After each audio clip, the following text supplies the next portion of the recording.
Saviez-vous que Melchizedek est l'un des personnages bibliques les plus mystérieux? Mais, était-il vraiment humain? Restez avec moi, car la réponse pourrait vous surprendre. Qui était Melchizedek? Voilà une question qui intrigue les chercheurs et les théologiens depuis de nombreuses années. Melchizedek est sans aucun doute l'un des personnages les plus mystérieux et les plus intéressants de la Bible, principalement en raison de son lien avec Jésus-Christ. Il apparaît soudainement dans le récit biblique, mais son rôle est bien plus important que ne le laisse supposer son bref récit. Comme les textes sacrés ne donnent aucune explication sur son origine ou sa descendance, certains érudits suggèrent même que Melchizedek n'était peut-être pas humain. D'autre part, certains mettent en doute la foi de Melchizedek en Dieu, arguant qu'il aurait pu être un adorateur de Baal, divinité vénérée par les Cananéens. Mais que savons-nous vraiment de lui? Était-il une figure représentant le Christ?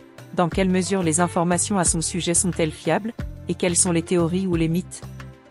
Dans cette vidéo, nous explorons qui était Melchizedek, quel était son rôle dans la Bible, et ce que son existence et son ministère signifient pour nous aujourd'hui. Pour mieux comprendre l'importance de Melchizedek, nous devons examiner ce que la Bible dit de lui. Melchizedek apparaît pour la première fois dans la Genèse, au chapitre 14, versets 18 à 20. Ce récit se déroule après qu'Abram, qui s'appelait encore Abram à l'époque, a sauvé son neveu Lot, qui avait été capturé lors d'une guerre entre plusieurs rois dans les régions de Sodome et de Gomorrhe. Après avoir vaincu ces rois avec l'aide de ses hommes, Abram rentrait chez lui lorsqu'il rencontra Melchizedek. La Bible décrit la rencontre entre les deux comme suit. Melchizedek, roi de Salem, apporta du pain et du vin, car il était prêtre du Dieu Très-Haut, et il bénit Abram en disant, « Tu es béni, Abram, par le Dieu Très-Haut, créateur du ciel et de la terre, qui a livré tes ennemis entre tes mains. » Abram lui donna la dîme de tout. Cette rencontre est importante pour plusieurs raisons. Tout d'abord, Melchizedek est présenté comme le roi de Salem. De nombreux érudits pensent que Salem était l'ancien nom de la ville de Jérusalem, et que Melchizedek était donc le roi de cette ville primitive. Le nom Salem vient de la même racine que Shalom, qui signifie paix, et Melchizedek est donc appelé le roi de la paix. Mais il y a quelque chose d'encore plus remarquable. En plus d'être roi, Melchizedek était également prêtre du Dieu Très-Haut, appelé Élion. Cette combinaison de rôles est rare, surtout dans le contexte biblique, où les rois étaient généralement issus de la tribu de Juda et les prêtres de la tribu de Lévi. Cependant, Melchizedek combinait deux fonctions importantes en une seule personne, agissant à la fois en tant que chef civil et spirituel. Autre détail intéressant, le nom de Melchizedek signifie « roi de justice ». Nous savons que la justice est un aspect central de Dieu et qu'elle apparaît à plusieurs reprises dans les Écritures.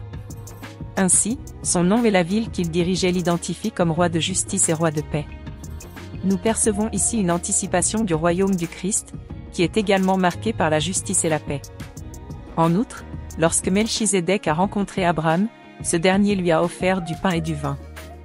Ce geste témoigne non seulement de l'hospitalité, mais aussi de l'importance spirituelle de Melchizedek, qui bénit Abram et reçoit de lui la dîme. Le fait que Melchizedek ait offert du pain et du vin à Abraham peut symboliser plus qu'un simple repas. Certains érudits y voient une représentation de la communion spirituelle et suggèrent un lien avec la scène, dans laquelle le pain et le vin symbolisent le corps et le sang du Christ. Quoi qu'il en soit, il convient d'être prudent dans les comparaisons bibliques. Lorsque Melchizedek a béni Abram, ce dernier a reconnu Dieu non seulement comme le Créateur, mais aussi comme le véritable propriétaire de tout. Pour Melchizedek, la victoire d'Abram n'est pas seulement due à son habileté, mais à la bonté de Dieu, qui a livré ses ennemis entre ses mains. Cette bénédiction montrait également que Melchizedek avait une autorité spirituelle supérieure, puisque, dans la tradition, la personne qui bénit est plus grande que celle qui reçoit la bénédiction. En réponse, Abram a donné à Melchizedek la dîme de tout ce qu'il avait récupéré au combat, montrant ainsi son respect et sa reconnaissance de la légitimité de son sacerdoce. Outre la mention dans la Genèse, Melchizedek n'est mentionné qu'une seule fois dans tout l'Ancien Testament, dans le psaume 110, écrit par David. Ce psaume est considéré comme messianique, c'est-à-dire qu'il fait référence à la venue du Christ. De nombreux érudits pensent que David a écrit ce psaume vers 1000 avant Jésus-Christ, après avoir conquis Jérusalem, l'ancienne ville de Salem, qui était gouvernée par Melchizedek. Lorsque David a fait de Jérusalem la capitale de son royaume, il a pu y voir une manière de revendiquer l'héritage spirituel de Melchizedek. Le verset 4 du psaume 110 dit, « Le Seigneur a juré et ne se repentira pas, tu es prêtre pour toujours, selon l'ordre de Melchizedek. » Ce verset montre que Dieu a fait un serment solennel et a établi un sacerdoce éternel selon l'ordre de Melchizedek. Cela montre la permanence et la légitimité du sacerdoce messianique, contrairement au sacerdoce lévitique, qui était temporaire et se transmettait de père en fils. Ainsi, en utilisant Melchizedek comme modèle pour le sacerdoce du Messie, David montrait que ce sacerdoce serait supérieur à la loi de Moïse et durerait éternellement. Ce concept est au cœur de la théologie de la lettre aux Actes des Apôtres. Melchizedek est un personnage intéressant non seulement parce qu'il était roi et prêtre, mais aussi en raison du type de culte qu'il rendait. La Bible le présente comme un prêtre d'Éléléon, qui signifie « Dieu très haut ». Si vous aimez mon histoire, cliquez sur « J'aime » maintenant et aidez ce message à atteindre plus de gens, créons ensemble une chaîne de connaissances. Il bénit Abraham au nom de ce Dieu, qui est décrit comme le créateur et le propriétaire de tout, ce qui montre que Melchizedek servait un Dieu souverain. Malgré les preuves bibliques, certains chercheurs modernes remettent en question la véritable nature de la religion de Melchizedek. S'appuyant sur des découvertes archéologiques montrant que les villes cananéennes avaient leur propre grand prêtre, certains chercheurs suggèrent que Melchizedek aurait pu être un adorateur de Baal, le dieu principal des Cananéens. Ils supposent qu'en tant que roi et prêtre de Salem, Melchizedek aurait pratiqué un culte polythéiste, courant dans la région à l'époque. D'autres chercheurs pensent que Melchizedek aurait reconnu un dieu suprême parmi d'autres, considérant Éléon comme le dieu des dieux, à l'instar de Nabuchodonosor dans Daniel 4h34 et 37, qui reconnaît la supériorité de Dieu sans pour autant abandonner le polythéisme. Cependant, ces théories ne tiennent pas la route par rapport à ce que dit la Bible. Les textes bibliques n'indiquent pas que Melchizedek adorait d'autres dieux. Au contraire, ils indiquent clairement qu'il était prêtre du Dieu très haut, créateur et seigneur de tous. De plus, les théories suggérant qu'il adorait Baal n'ont pas de sens si l'on considère le contexte historique dans lequel il vivait. Les preuves historiques montrent que le culte de Baal n'est devenu populaire dans la région qu'après l'époque d'Abraham et de Melchizedek. Il n'existe donc aucune preuve concrète reliant Melchizedek au culte cananéen. En outre, la Bible établit une distinction claire entre le culte du Dieu très haut et celui des dieux païens adorés par les nations voisines d'Israël. Pour comprendre la véritable foi de Melchizedek, il est important de considérer ce que disent les Écritures dans leur ensemble. Le psaume 110 et la lettre aux Hébreux du Nouveau Testament montrent que Melchizedek était une figure représentant le Christ, un prêtre qui préfigurait le sacerdoce éternel de Jésus. Cela confirme que Melchizedek adorait le seul vrai Dieu. Dans le Nouveau Testament, la figure de Melchizedek devient encore plus importante en raison de son lien avec le Christ et le sacerdoce éternel. L'auteur de la lettre aux Hébreux mentionne Melchizedek à plusieurs reprises pour expliquer le sacerdoce du Christ. Au chapitre 5, l'auteur cite le psaume 110 pour montrer que le Christ a été choisi par Dieu pour être prêtre selon l'ordre de Melchizedek. Cela signifie que le sacerdoce du Christ n'est pas basé sur l'ordre lévitique, mais sur quelque chose de beaucoup plus ancien et de plus élevé.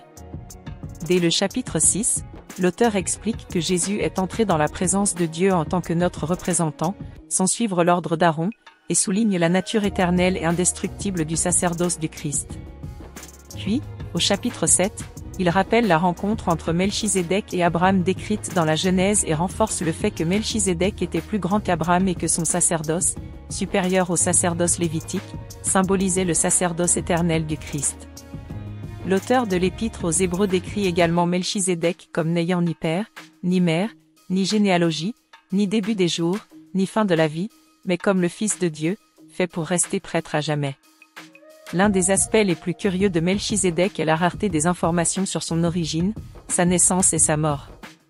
Cette description a conduit de nombreuses personnes à voir en lui une figure symbolisant le Christ. De nombreuses théories ont vu le jour au fil des siècles quant à l'identité réelle de Melchizedek. Certaines traditions juives et chrétiennes suggèrent qu'il aurait pu s'agir d'Hénoch, enlevé par Dieu au chapitre 5 de la Genèse, ou même de Sem, fils de Noé, qui était encore en vie à l'époque d'Abraham. D'autres pensent que Melchizedek aurait pu être un ange, tandis que d'autres encore pensent qu'il aurait pu être une manifestation physique du Saint-Esprit. Mais qu'a voulu dire l'auteur de la Bible en suggérant que Melchizedek n'était pas un être humain? Selon toute apparence, l'auteur de l'Épître aux Hébreux n'allait pas dans ce sens. Il est important de se rappeler qu'il écrivait à des chrétiens juifs qui étaient persécutés et soumis à des pressions pour qu'ils abandonnent leur foi en Christ et retournent au judaïsme. L'auteur des Hébreux s'est servi de l'Ancien Testament, la Bible des Juifs, pour leur montrer qu'ils ne pouvaient pas revenir sur leur foi.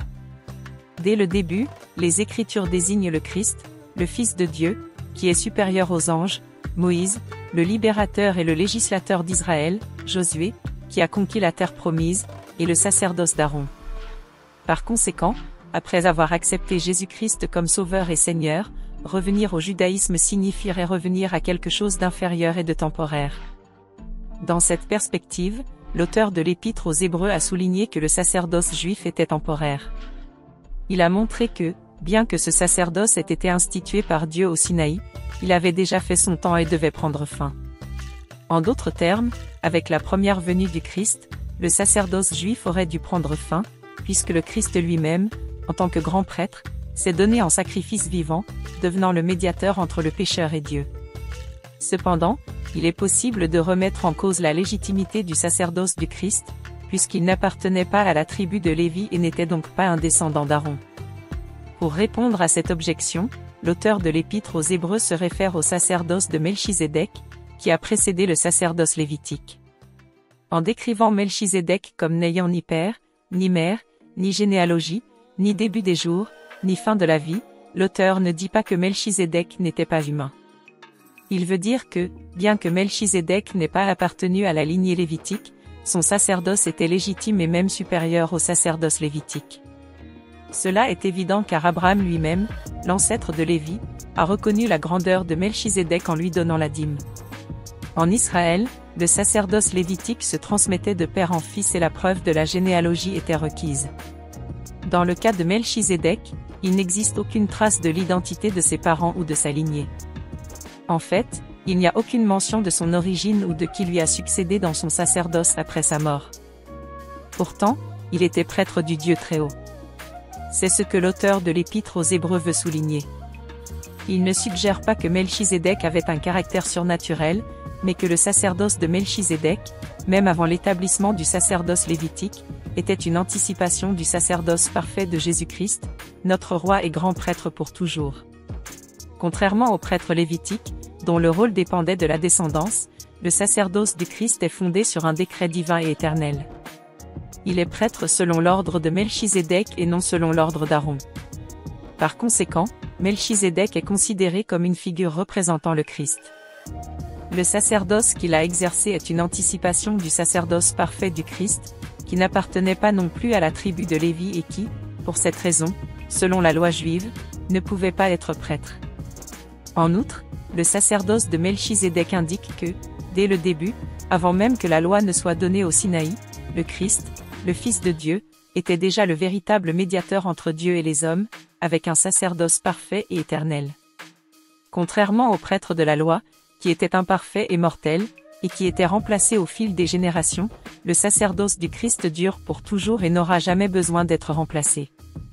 Alors qu'il était nécessaire en Israël de documenter soigneusement la succession des prêtres après la mort de chacun d'entre eux, ce genre d'enregistrement n'a jamais été fait pour Melchizedek et ne sera jamais nécessaire pour Jésus-Christ. Par conséquent, la Bible ne prétend pas que Melchizedek était un ange, une manifestation du Saint-Esprit ou le Christ lui-même. Ce que nous pouvons affirmer sur la base des Écritures, c'est que Melchizedek était un roi païen, c'est-à-dire quelqu'un qui n'était pas un descendant d'Abraham, mais qui, en même temps, était un véritable adorateur du Dieu Très-Haut, agissant en tant que chef civil et spirituel à une époque de grand paganisme. Melchizedek et Jésus-Christ sont indubitablement liés, mais principalement parce que Melchizedek symbolise la royauté et la prêtrise du Christ. Melchizedek est considéré comme un roi de justice et de paix, et le Christ est le véritable roi de justice et prince de paix. Tout comme Melchizedek a offert le pain et le vin à Abraham, le Christ s'offre lui-même comme nourriture spirituelle à son peuple lors de son passage dans ce monde. Lors de la scène, les chrétiens prennent part au pain et à la coupe, qui symbolisent le corps et le sang du Christ. Tout comme Melchizedek a béni Abraham, le Christ bénit son peuple par des bénédictions spirituelles. Le sacerdoce de Melchizedek était supérieur à celui de la loi et n'a pas été précédé ou remplacé par un autre. De même, le sacerdoce du Christ est supérieur, parfait et éternel. Il intercède continuellement pour nous, nous offrant un moyen constant de communion avec Dieu et nous permettant de nous approcher avec confiance du trône de la grâce.